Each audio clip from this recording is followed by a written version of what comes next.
ನಿನ್ನೆ ಕಾರ್ಯಕ್ರಮ ಮಾಡಿದ್ದಾರೆ, ಕನ್ನಡ ಬಳಸಿಲ್ಲ ಅಂತ ಹೇಳಿ ಅಕ್ಷತಾ ಪಾಂಡವಪುರ ಅಂತ ಹೇಳಿ ಬಿಗ್ ಬಾಸ್ ನನ್ನ ಕೋ ಕಂಟೆಸ್ಟೆಂಟ್ ಅವರು ಮೆಸೇಜ್ ಮಾಡಿರ್ತಾರೆ ಕನ್ನಡವನ್ನ ಬಳಸಿ ಅಂತ ಹೇಳಿ. ವಾಟ್ ಎವರ್ ಇಟ್ಸ್ ಅವರು ಇದರಲ್ಲಿ ಏನೋ ಒಂದು ಕಾನ್ವರ್ಸೇಷನ್ ಆಗುತ್ತೆ ಸರ್. ಅದಾದ್ಮೇಲೆ ಎಗೈನ್ ಏನಾಗುತ್ತೆ ಅವರು ಸರ್ ಹಿಂಗೆ ಕನ್ನಡ ಬಳಸಿ ಅಂತಂದ್ರೆ ಒಂದ್ ತಿಂಗಳು ಮುಂಚೆನೆ ಹೇಳ್ಬೇಕಿತ್ತು, ಅದು ಇದು ಅಂತ ಹೇಳ್ತಾರೆ. ನಿಮ್ಮೆಲ್ರಿಗೂ ಗೊತ್ತಿರ್ಲಿ, ಈ ಅಪಾರ್ಟ್ಮೆಂಟ್ ಯಾವುದೇ ಅಸೋಸಿಯೇಷನ್ ಇಲ್ಲ ಸರ್, ಇನ್ನೂ ಇಲ್ಲ. ಇಲ್ಲಿ ಯಾರು ರೈಟ್ಸ್ ಇಲ್ಲ, ಯಾವನು ಬಂದಿದ್ದು ಅಪಾರ್ಟ್ಮೆಂಟ್ ನಂದು ಅನ್ನೋದಕ್ಕೆ ದೇರ್ ಇಸ್ ನೋ ರೈಟ್ಸ್. ಯಾರು ಇಲ್ಲಿ ಅಸೋಸಿಯೇಷನ್ ಇಲ್ಲಿ ಕಂಪ್ಲೀಟ್ ಕಾಸಾ ಗ್ರ್ಯಾಂಡ್ ಅಂಡರ್ಲೇ ಇರೋದು. ಓಕೆ ಇರ್ಲಿ. ನಿನ್ನೆ ಅದಾದ್ಮೇಲೆ ಇವರು ನನಗೆ ಫೋನ್ ಮಾಡಿ ಅವ್ರ ನಂಬರ್ ಕಳಿಸ್ತಾರೆ. ಫೋನ್ ಮಾಡಿ ಒಂದ್ ನಿಮಿಷ ಏನಾಯ್ತು ಅಂತ ಹೇಳ್ಬಿಡ್ತೀನಿ. ಫೋನ್ ಕಳಿಸ್ತಾರೆ, 10:30 ಕಾಲ್ ಮಾಡ್ತೀನಿ ಅವ್ರಿಗೆ. 10:30 ನಾನು ಶಶಿ ಕೀರ್ತಿ ನಾರಾಯಣನ್ ಅವರಿಗೆ ಕಾಲ್ ಮಾಡ್ತೀನಿ. ಕಾಲ್ ಮಾಡ್ಬಿಡದೆ ಕೇಳ್ತೀನಿ, ಕೀರ್ತಿ ನಾರಾಯಣ್ ಅವರೇ ನಿನ್ನೆ ಕಾರ್ಯಕ್ರಮದಲ್ಲಿ ಅವರೇ ಅಂತಾನೆ ಬಳಸಿದ್ದೀನಿ. I have the recording, I will show, I have the recording. ಆಮೇಲೆ ಇನ್ನೊಂದು ಸ್ಟೇಟ್ಮೆಂಟ್ ಮಾಡಿದ್ದೇನೆ, ನೀವು ಅದನ್ನು ಹೇಳ್ತೀನಿ. ನಿನ್ನೆ ಕೇಳ್ತೀನಿ ಏನ್ ಮಾಡಿದ್ರಿ ಅಂತ. ಸರ್ ಇಲ್ಲ, ಸ್ಟಾರ್ಟಿಂಗು ನಾವು ಇದು ಮಾಡ್ದು, ಆಚರಣೆ ಮಾಡ್ದು, ಅದಾದ್ಮೇಲೆ ನಾಡಗೀತೆ ನೋಡ್ದು, ಓಕೆ ಡನ್. ಅದಾದ್ಮೇಲೆ ಕನ್ನಡವನ್ನ ನಾವು ಬಳಸಿಲ್ಲ ಅಂತಾನೆ ಹೇಳ್ತಾರೆ. ಅದು ಸ್ಟೇಜ್ ಕಾರ್ಯಕ್ರಮ ಯಾಕೆ ಬಳಸಿಲ್ಲ ಅಂತ ಕೇಳ್ತೀನಿ. 1.5 ತಿಂಗಳು ಮುಂಚೆನೆ ಹೇಳ್ಬೇಕಿತ್ತು ನಮ್ಗೆ ಅಂತ ಹೇಳ್ತಾರೆ.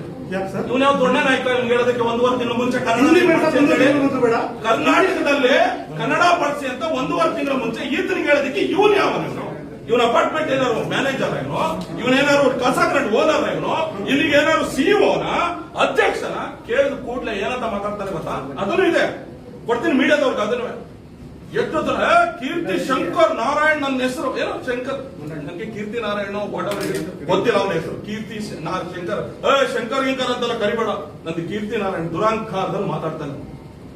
ನಾನೇನ್ ರಿಕ್ವೆಸ್ಟ್ ಮಾಡ್ತಾ ಇರೋದು, ಅವ್ನು ಹಂಗೂ ಮಾತಾಡೋದಾಗಿದ್ರೆ ಸರ್ ಹೌದು ಸರ್ ನಿನ್ನೆ ಬಳಸಿಲ್ಲ, ತಪ್ಪಾಗಿದೆ, ರಿಕ್ವೆಸ್ಟ್ ನಾಳೆ ಬೆಳಗ್ಗೆಯಿಂದ ಸರ್ ಯಾವುದೇ ಕಾರ್ಯಕ್ರಮ ನೋಡಿದ್ರು ನಮ್ಮ ಅಪಾರ್ಟ್ಮೆಂಟ್ ನಿವಾಸಿಗಳ ಜೊತೆ ನಾವು ಮಾತಾಡಿ ಏನಿದೆ ನಾವು ಕ್ಲಿಯರ್ ಮಾಡ್ಕೋತೀವಿ ಅಂತ ಹೇಳ್ತಾರೆ. ನಾನು ಹೇಳ್ತಾ ಇದ್ದೀನಿ, ಆಮೇಲೆ ಒಂದು ಆರ್ಗನೈಸೇಷನ್ ಪ್ರೆಸಿಡೆಂಟ್ ಮಾಡ್ತಾ ಇದ್ದೀನಿ ರೆಸ್ಪೆಕ್ಟ್ಫುಲ್ ಆಗಿ. ಸ್ಟಾರ್ಟಿಂಗ್ ಮಾತಾಡಿದಾಗ ಏನ್ ದಬ್ಬಾಳಿಕೆ ಮಾಡಕ್ ಬಂದೆ, ಕಡೆಯಲ್ಲಿ ನಾನು ಹೇಳ್ತೀನಿ ಯಾವನ ನೀನ್ ಮಾತಾಡ್ತಾ ಇರೋದು, ನೀನ್ ಮಾತಾಡ್ತಾ ಇರೋದು ಇದೇ ವರ್ಡ್ ಬಳಸಿದ್ದೀನಿ ಅವ್ರಿಗೆ, ಇಮಿಡಿಯೇಟ್ ಕಟ್ ಮಾಡಿ ಬ್ಲಾಕ್ ಲಿಸ್ಟ್ ಆಗ್ತದೆ. ಈಗ ಹೇಳಿದನಂತೆ ನಮ್ಮ ತಂದೆಯವರು ಕಾಲ್ ಮಾಡಿದ್ರು, ನಮ್ಮ ಮನೆಯವರು ಕಾಲ್ ಮಾಡಿದ್ರು ಅಂತ. ನೀನ್ ಪ್ರೂವ್ ಮಾಡೋವರೆಗೂ ಇಲ್ಲಿಂದ ಎದ್ದೋಗಲ್ಲ ನಾವು, ನೀನ್ ಪ್ರೂವ್ ಮಾಡೋವರೆಗೂ ಇಲ್ಲಿಂದ ಎದ್ದೋಗಲ್ಲ ನಾವು. ನಿಮ್ಗೆ ಮಿಸ್ಗೈಡ್ ಮಾಡಿದ್ದಾರೆ, ಸುಳ್ಳು ಮಾತು ನಂಬ್ಕೊಂಡು ನಮಗೂ ಹ್ಯುಮ್ಯಾನಿಟಿ ಇದೆ. ಆಯ್ತು, ಈಗ ನಾವೊಂದೆಲ್ಲ ತಪ್ಪಾಗ್ಬಿಡ್ತು, ಅವ್ರ ಹತ್ರ ಪ್ರೂಫ್ ಕೇಳಿ. ಈಗ ಪ್ರೂಫ್ ಕೇಳಿ, ಇಲ್ಲಿ ಹೋಗಂಗಿಲ್ಲ. ಆಮೇಲೆ ಈ ಅಪಾರ್ಟ್ಮೆಂಟ್ ಅಲ್ಲಿ ಯಾರು ಸಹ ಇಲ್ಲಿ ಇರೋ ನೋಡಿ, ಇವರು ಅಷ್ಟೇ ದುಡ್ಡು ಕೊಟ್ಟಿರೋದು, ಅವರು ಅಷ್ಟೇ ದುಡ್ಡು ಕೊಟ್ಟಿರೋದು, ಅವರು ಅಷ್ಟೇ ದುಡ್ಡು ಕೊಟ್ಟಿರೋದು, ಅವರು ಅಷ್ಟೇ ದುಡ್ಡು ಕೊಟ್ಟಿರೋದು. ಅವನೇ ಲಾರ್ಡ್ ಅಲ್ಲ ಇಲ್ಲಿಗೆ, ಈ ಅಪಾರ್ಟ್ಮೆಂಟ್ ಲಾರ್ಡ್ ಅಲ್ಲ. ಇವತ್ತು ಇಲ್ಲಿ ಇರ್ತಕ್ಕಂಥ ಅಪಾರ್ಟ್ಮೆಂಟ್ ಅಲ್ಲಿ ಪ್ರತಿಯೊಬ್ಬರಿಗೆ ನ್ಯೂಷನ್ಸ್ ಕ್ರಿಯೇಟ್ ಮಾಡ್ಕೊಂಡು ದೊಡ್ಡ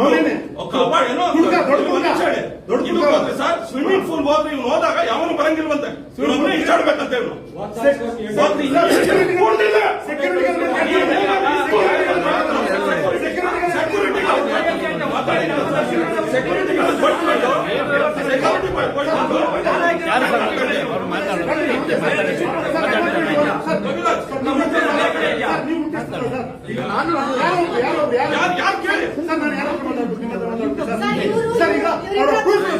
ನೀವೆಲ್ಲರಿಗೂ ಸುಳ್ಳು ಹೇಳಿದ್ದಾರೆ ಸರ್ ಅವರು. ನಮ್ಮ ತಂದೆಗೆ ಫೋನ್ ಮಾಡಿ ರಾಜಣ್ಣ ಕೊಲೆ ಮಾಡ್ತೀನಿ ಅಂತ, ಮಗುಗೆ ಕೊಲೆ ಮಾಡ್ತೀನಿ ಅಂತ ಹೇಳಿ ನಿಮ್ಮೆಲ್ಲರಿಗೂ ಅದು ಪ್ರೂಫ್ ತೋರ್ಸಕ್ಕೆ ಸರ್. ಯಾಕಂದ್ರೆ ಅವರ ತಂದೆಯ ನಂಬರ್ ಇವ್ರ ಹತ್ರ ಕೂಡ ಇಲ್ಲ, ಇವ್ರ ಹತ್ರ ಹೇಳ್ಕೊಟ್ಟಲ್ಲ ಸರ್. ಇಲ್ಲ ಸರ್,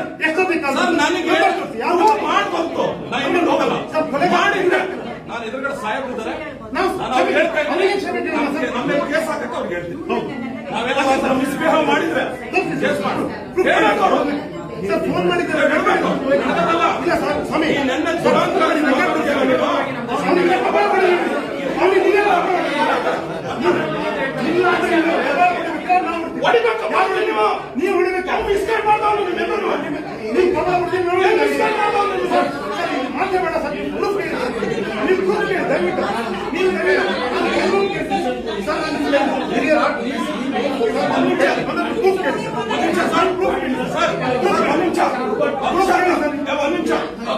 ಅಕ್ಷತ್ ಅವರ ಮೊಬೈಲ್ ಯಾರು ಕಿತ್ಕೊಂಡಿದ್ವಿ? ಯಾರು ಕಿತ್ಕೊಂಡಿದ್ದು? ಏನ್ ತಾಕತ್ತಿದೆ ನಿಮ್ಗೆ?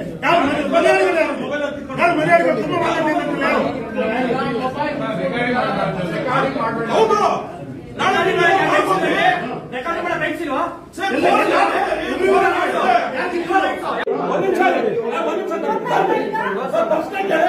ಅಪಾರ್ಟ್ಮೆಂಟ್ ಅವ್ರು ಕೇಳಿಸ್ಕೊಳ್ಳಿ, ಪ್ರಶ್ನೆನ ಕರೆಕ್ಟ್ ಕೇಳಿ ಸರ್. ಇನ್ನೊಂದ್ಸರಿ ಕೇಳ್ತೀನಿ ಪ್ಲೀಸ್ ಸರ್. ವಿಡಿಯೋ ಅವ್ರ ಕಡೆ ರೂಪೇಶ್ ರಾಜಣ್ಣ ಅವರು ಫೋನ್ ಮಾಡ್ಬಿಟ್ಟು ನಿಮ್ಮ ತಂದೆಗೆ ಫೋನ್ ಮಾಡ್ಬಿಟ್ಟು ನಿಮ್ಮ ಮಗನನ್ನು ಕೊಲ್ತೀನಿ ಅಂದಿದ್ದು ನಿಜಾನಾ? ಇಲ್ಲ, ಸುಳ್ಳು. ನೀವ್ ಯಾಕೆ ಹೇಳಿದ್ರಿ ಎಲ್ಲರಿಗೂ ಹಾಗೆ? ಯಾಕಂದ್ರೆ ನಾನು ಅವಾಗ ನಿನ್ನೆ ನಾವು ನಾಟಿ ಮಾಡ್ತಾ ಇದ್ವಿ, ಹಾ. ನನಗೆ ಸೆನ್ಸಸ್ ಆಗಿಲ್ಲ, ಹಾ. ಕ್ಷಮಿಸಿ. ಮತ್ತೆ ಕುಡ್ಲಿಲ್ಲ